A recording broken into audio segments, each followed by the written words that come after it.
चलिए जानते हैं आज की देश और दुनिया की सिलेक्टेड काम की और महत्वपूर्ण 25 खबरों को सिर्फ 5 मिनट में। पर अभी तक आपने इस वीडियो को लाइक नहीं किया है तो लाइक कर दे और इस चैनल को सब्सक्राइब करना ना भूले। मुख्यमंत्री योगी ने लखनऊ में किसानों को सम्मानित किया। मुख्यमंत्री योगी ने कृषक उपहार योजना के तहत 51 किसानों को ट्रैक्टर की चाबी सौंपी। मुख्यमंत्री के हाथों सम्मानित होकर किसान गदगद नजर आए। कांग्रेस संगठन में बड़ा फेरबदल। कांग्रेस ने लोकसभा चुनाव 2024 से पहले सचिन पायलट को बड़ी जिम्मेदारी दी है। सचिन पायलट को छत्तीसगढ़ का प्रभारी बनाया गया है। अभी तक कुमारी शैलजा छत्तीसगढ़ की प्रभारी थी। उत्तर भारत के ज्यादातर राज्यों में शीतलहर देखने को मिल रही है। उत्तराखंड में अब बर्फबारी के साथ बारिश का अलर्ट जारी किया गया है। देहरादून में आंशिक बादल छाए रहने और कुछ इलाकों में हल्की बारिश की संभावना है। भारतीय खेल मंत्रालय ने बड़ा फैसला लिया। भारतीय कुश्ती संघ को खेल मंत्रालय ने किया सस्पेंड। नव नियुक्त अध्यक्ष संजय सिंह को खेल मंत्रालय ने सस्पेंड कर दिया है। नव नियुक्त अध्यक्ष संजय सिंह द्वारा लिए गए सारे फैसलों को भी निरस्त कर दिया गया है। विकसित भारत संकल्प यात्रा के तहत मुख्यमंत्री योगी आदित्यनाथ बिजनौर पहुंचे। मुख्यमंत्री ने कहा कि पहले उत्तर प्रदेश की पहचान दंगों के लिए होती थी। दंगाइयों को खुली छूट मिली हुई थी। बीजेपी की सरकार आने के बाद प्रदेश में कानून व्यवस्था दुरुस्त है। पाकिस्तान में आतंकियों के मारे जाने का सिलसिला थमने का नाम नहीं ले रहा है। अब पाकिस्तानी सुरक्षा बलों ने तहरीके तालिबान के एक प्रमुख कमांडर समेत 2 आतंकियों को मार गिराया है। रिपोर्ट के अनुसार मारा गया कमांडर कई आतंकवादी हमलों में वांछित था। विदेशी बाजारों में मंदी के रुख के बीच बाजारों में सोना टूटकर 63,050 रुपए प्रति 10 ग्राम पर आ गया। हालांकि चांदी इस दौरान 600 रुपए उछलकर 79,100 रुपए प्रति किलोग्राम पर पहुंच गई।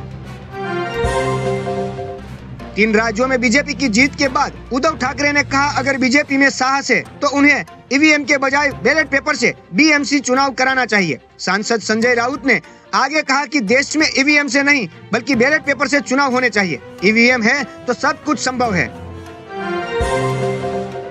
अयोध्या राम मंदिर के निर्माण का काम तेजी के साथ पूरा किया जा रहा है। बीजेपी सांसद सुब्रत पाठक ने राम मंदिर ट्रस्ट क्षेत्र के महासचिव चंपत राय से आग्रह किया है कि राम मंदिर उद्घाटन समारोह में समाजवादी पार्टी के किसी नेताओं को आमंत्रित न किया जाए, क्योंकि समाजवादी पार्टी राम मंदिर भक्तों की हत्यारी है।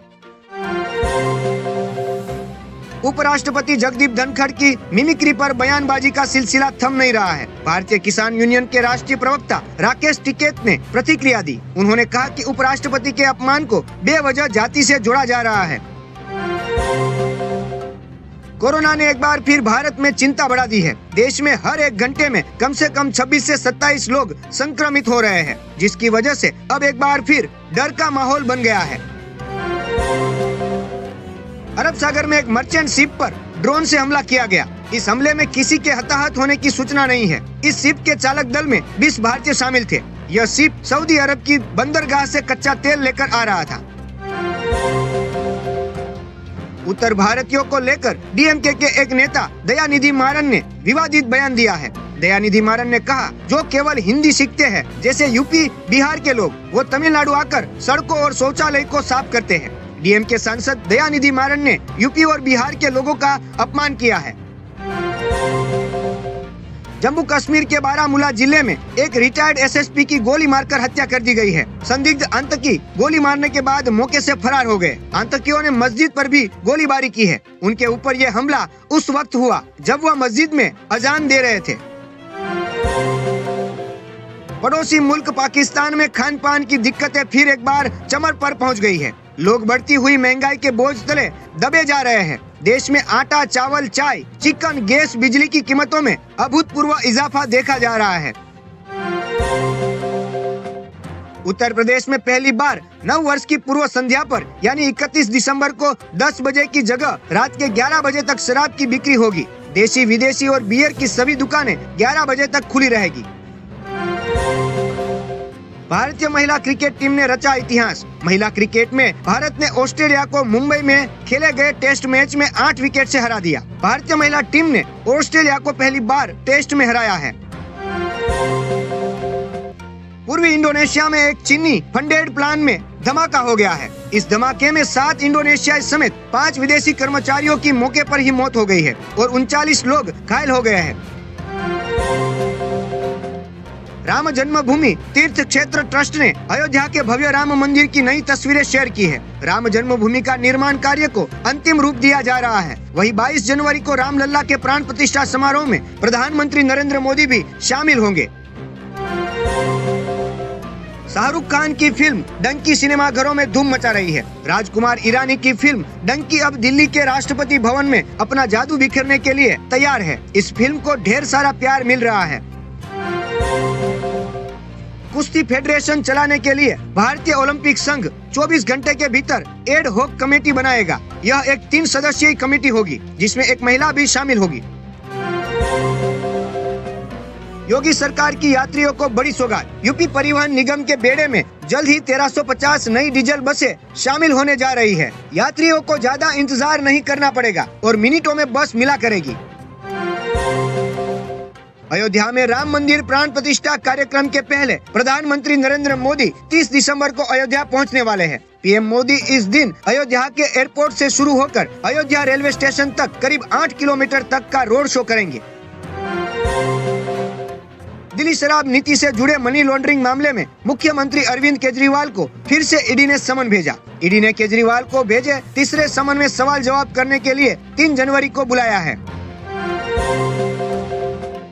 कुश्ती संघ पर एक्शन के बाद खुलकर बोले ब्रजभूषण सिंह। कहा 11 महीने से मैं ये झेल रहा हूँ। इसमें लगातार राजनीति हो रही है। साक्षी ने संन्यास ले लिया, हमने भी संन्यास ले लिया, बात खत्म। डीएम के सांसद दयानिधि मारन ने बयान पर बिहार के उप मुख्यमंत्री तेजस्वी यादव ने कहा कि बिहार और यूपी के मजदूरों की पूरे देश में लोग मांग करते हैं। अगर वे न जाए तो उनकी जिंदगी ठप हो जाएगी। नए साल से फर्जी सिम खरीदने पर 3 साल की जेल और 50 लाख रुपए जुर्माना देना पड़ेगा। फर्जी दस्तावेज पर फर्जी सिम खरीदने पर भारी नुकसान उठाना होगा। नए सिम को लेने के नियमों को सख्त कर दिया गया है। राज्यसभा सभापति जगदीप धनखड़ ने अफसोस जताते हुए कहा कि विपक्ष की ओर से कार्यवाही बाधित करने के कारण लगभग 22 घंटे बर्बाद हुए। उन्होंने कहा कि संसद की कार्यवाही में बाधा डालने की राजनीति गलत परंपरा है। मध्य प्रदेश की डॉक्टर मोहन यादव सरकार के मंत्रिमंडल विस्तार दोपहर में हो सकता है। करीब 20 मंत्री दोपहर में शपथ ले सकते हैं। इनमें नए चेहरे के साथ ही कुछ पूर्व मंत्रियों को मौका देने की बात सामने आ रही है। भारत के विदेशी मुद्रा भंडार में हुआ इजाफा। देश का विदेशी मुद्रा भंडार में 9.11 अरब डॉलर बढ़कर 615.97 अरब डॉलर हो गया। भारतीय रिजर्व बैंक ने यह जानकारी दी। कांग्रेस अध्यक्ष मल्लिकार्जुन खड़गे ने भाजपा के नेतृत्व वाले केंद्र पर हमला करते हुए कहा कि बेरोजगारी देश में सबसे गंभीर मुद्दा है। देश के युवा पूछ रहे हैं कि प्रति वर्ष 2 करोड़ नौकरियां कहां हैं। सीएम योगी ने आदेश दिया है कि 22 जनवरी को अयोध्या में कराई गई सभी धर्मशालाओं और होटलों की प्री बुकिंग रद्द होगी। इस दिन अयोध्या में केवल वही लोग जा सकेंगे जिसके पास आयोजन समिति का निमंत्रण होगा या सरकारी ड्यूटी में होंगे। इसरो के प्रमुख डॉक्टर एस सोमनाथ ने बताया कि इसरो की तरफ से सूरज की स्टडी करने के लिए भेजा गया आदित्य L1 6 जनवरी 2024 को L1 पॉइंट पर पहुंच जाएगा। दिल्ली में बीजेपी के राष्ट्रीय पदाधिकारियों की बैठक में अमित शाह ने दिया 2024 में जीत का मंत्र। बोले लोकसभा चुनाव में ऐसी जीत हासिल करनी है कि चुनौती देने के लिए विपक्ष 10 बार सोचे। भारतीय कुश्ती महासंघ की मान्यता रद्द होने के बाद दिग्गज पहलवान बजरंग पुनिया ने कहा है कि जब तक न्याय नहीं मिल जाता वह पद्मश्री पुरस्कार वापस नहीं लेंगे। कोई भी पुरस्कार हमारी बहनों के सम्मान से बड़ा नहीं है।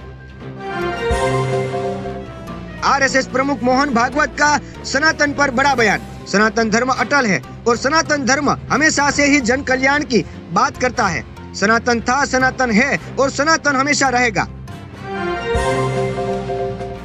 दिल्ली में 300 करोड़ के दवाई घोटाले का जिक्र अचानक से शुरू हो गया है। आरोप लगाया गया है कि दिल्ली सरकार ने जो दवाइयां खरीदी है उनमें कई तरह की अनियमितता देखने को मिली है। इस मामले में LGVK सक्सेना ने CBI को जांच करने के आदेश दे दिए हैं। उत्तर प्रदेश के मुख्यमंत्री योगी आदित्यनाथ मुरादाबाद के दौरे पर थे।